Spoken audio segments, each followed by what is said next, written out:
Dalam surat An-Najm itu,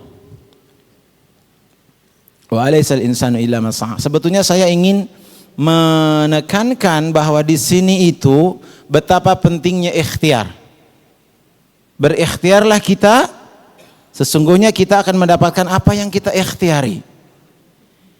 Dan kelak Allah akan memperlihatkan ikhtiar itu. Jadi kemandirian, bersyukur kita menjadi bangsa Indonesia, satu-satunya bangsa di dunia yang mandiri sesungguhnya. Terus terang, ini bukan sebuah utopia.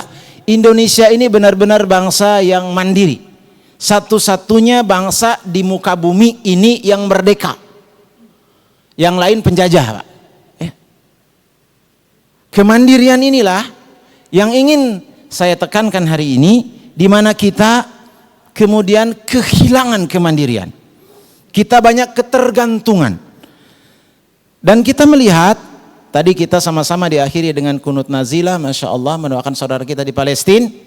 Kita hari ini satu-satunya masa di mana Palestina itu membanggakan. Berita-berita tentang Palestina hari ini menyenangkan kaum muslimin yang punya iman. Kenapa? Ada perlawanan. Hari ini banyak berita-berita yang menakjubkan. Raksasa dipukul Daud, Jalut dipukul Daud, raksasa dipukul rakyat jelata, ibaratnya begitu.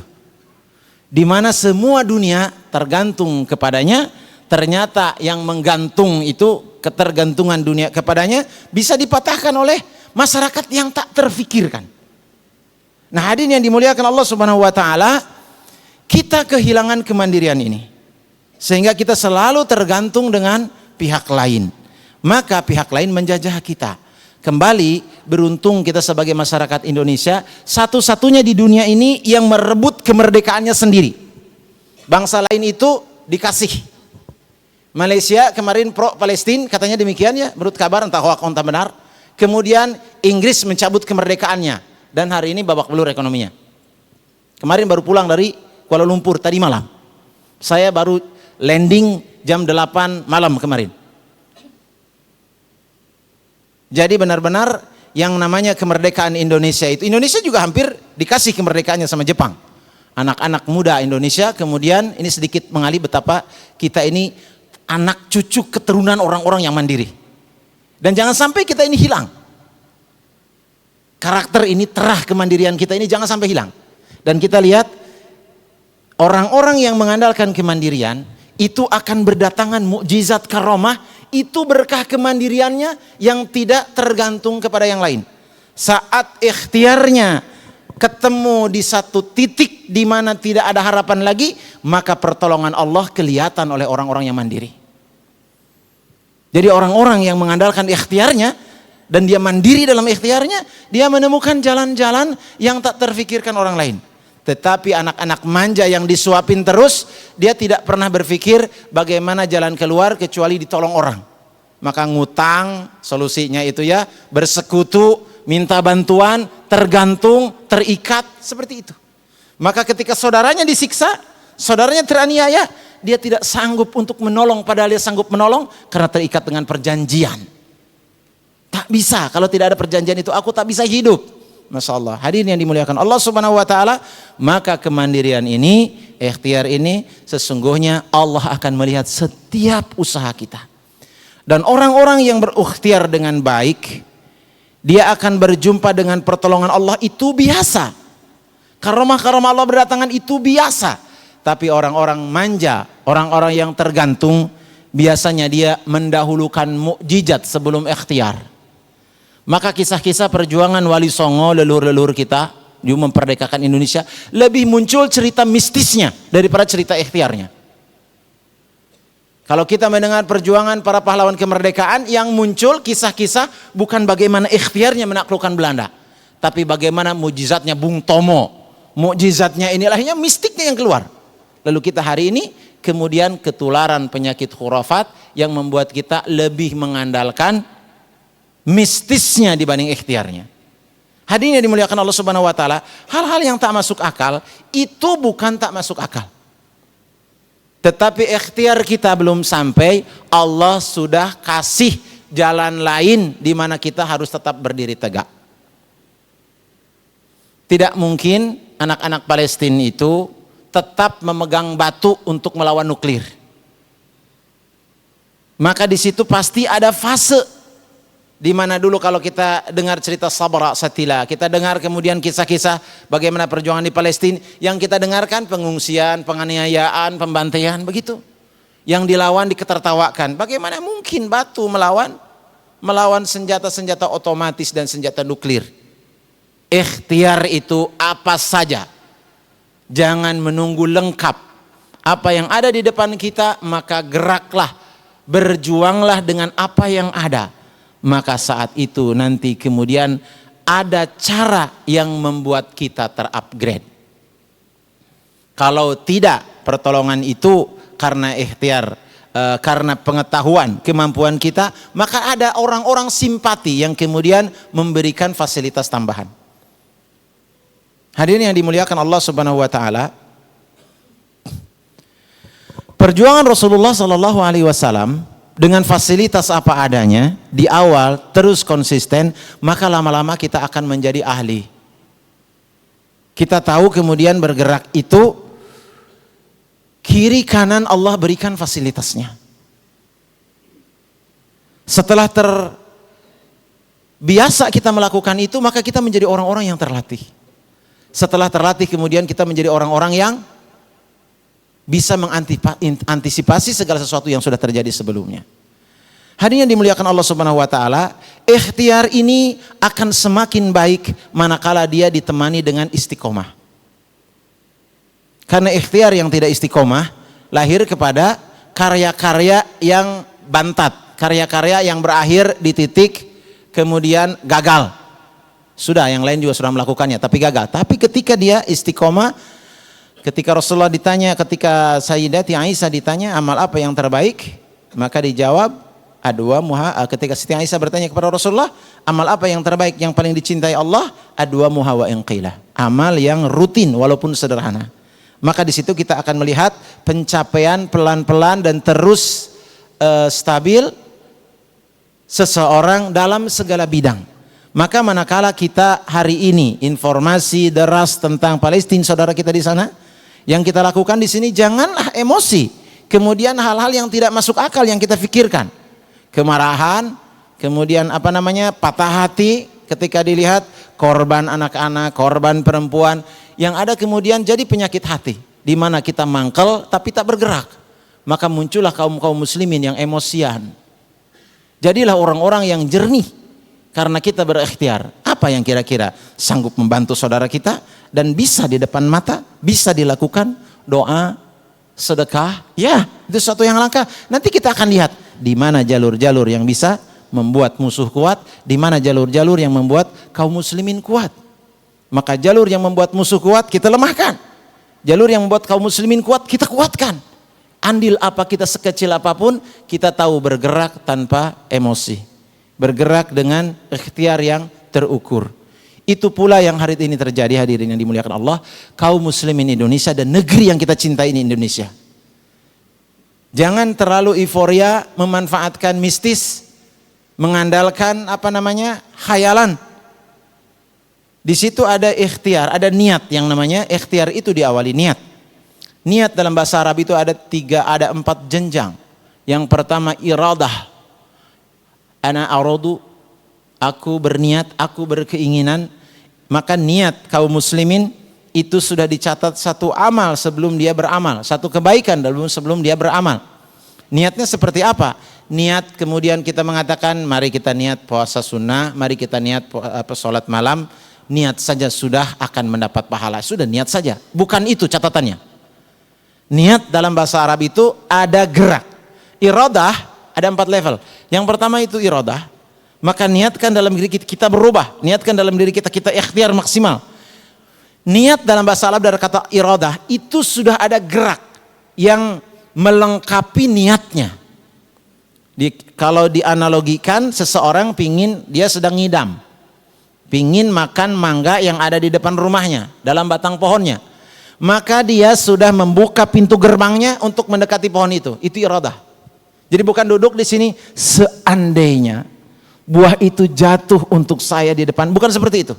Tapi dia sudah membuka pintunya untuk bergerak mendekati pohon itu. Itu iradah.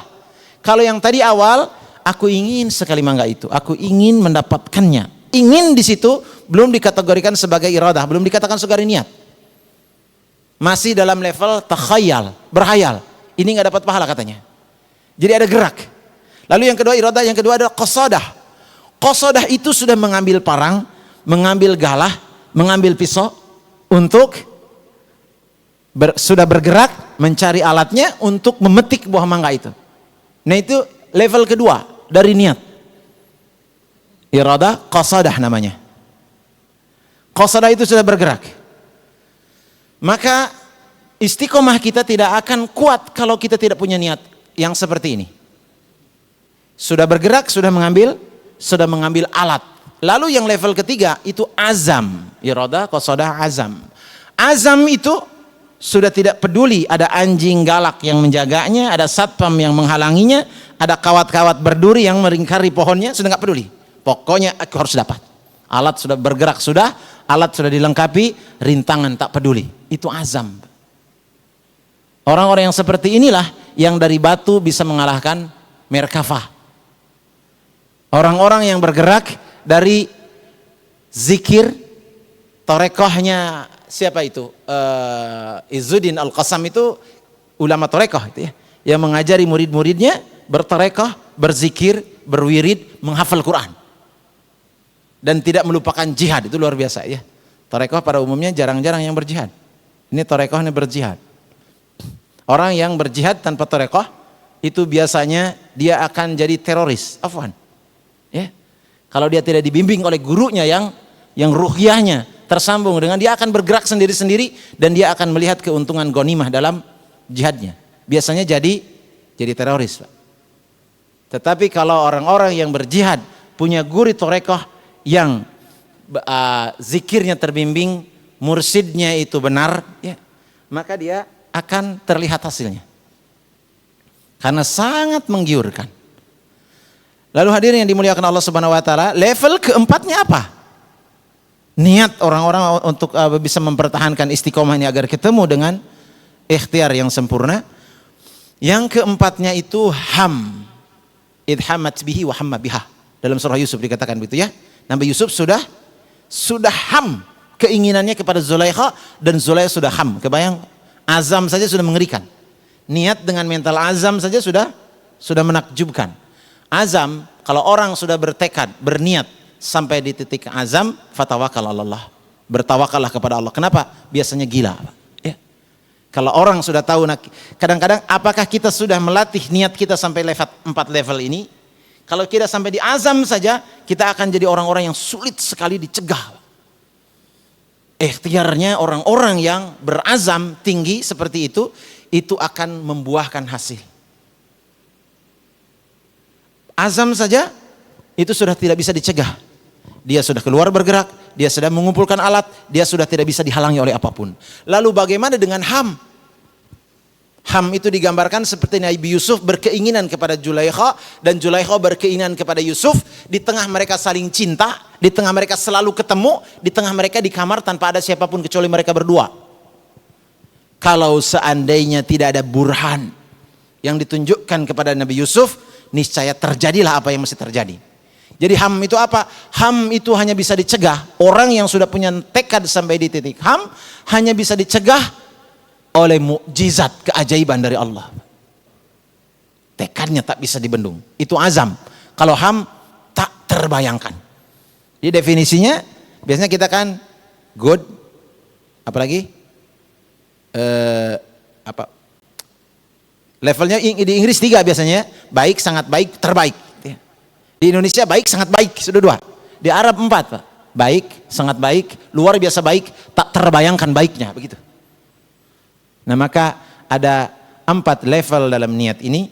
Ini mudah-mudahan kita bisa membuat kita bertekad kuat.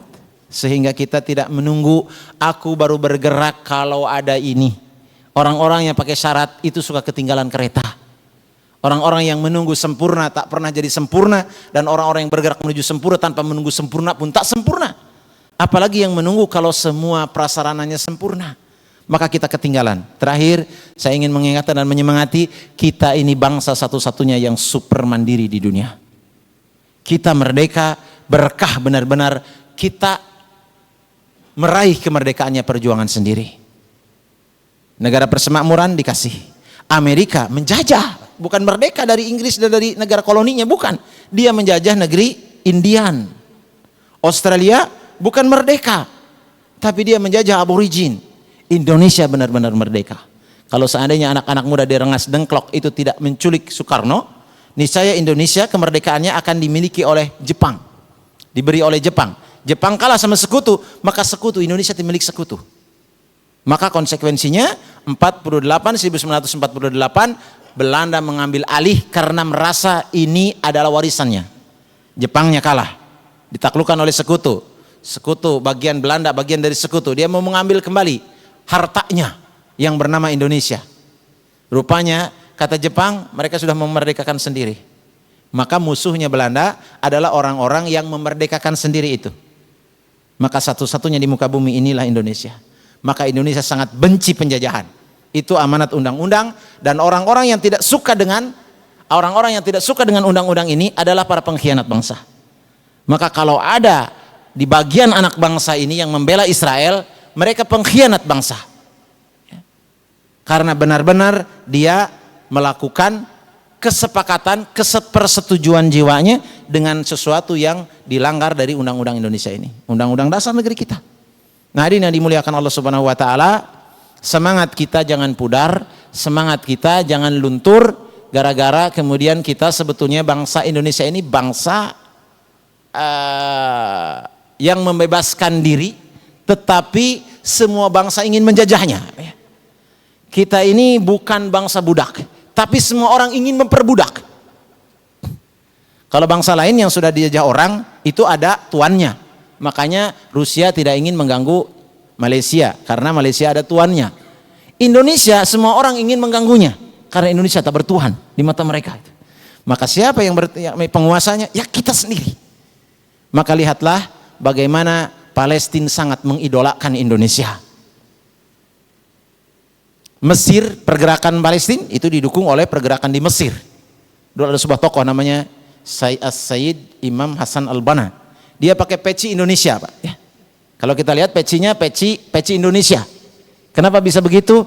Dia sangat mengidolakan Indonesia. Jadi Indonesia ini sebetulnya tolok ukur bangsa yang benar-benar merdeka. Saudi itu jajahan Amerika. Ya. Saudi jajahan Inggris. Inggris dan Amerika bersatu waktu itu, ya. Negara-negara di Libya di mana itu jajahannya Prancis. Makanya mari kita berikhtiar, bergerak dari titik yang paling nadir. Yang apa kita miliki, bergerak terus. Karena inilah yang akan jadi modal bapak-bapak yang sebentar lagi mau pensiun. Kalau kita melatih diri menjadi mandiri, maka kita tidak post power syndrome manakala kita selesai dari pekerjaan kita. Kalau kita sangat tergantung dengan jabatan kita, tergantung dengan pekerjaan kita, siap-siap remuk nanti habis pensiun. Jadilah orang-orang yang mandiri, merdeka. Hari ini kita bisa mengurus diri sendiri, jangan sangat tergantung dengan banyak pihak, maka kita nanti akan merasakan nikmatnya kemerdekaan. Wallahu a'lam bishawab. Karena asyhadu an la ilaha illallah wa asyhadu anna Muhammadar Rasulullah adalah membebaskan kita dari perbudakan apapun, kecuali kita menjadi hambanya Allah Subhanahu wa taala. Senikmat-nikmat hidup adalah kemerdekaan. Wallahu a'lam bishawab. Wal afu minkum. Assalamualaikum warahmatullahi wabarakatuh.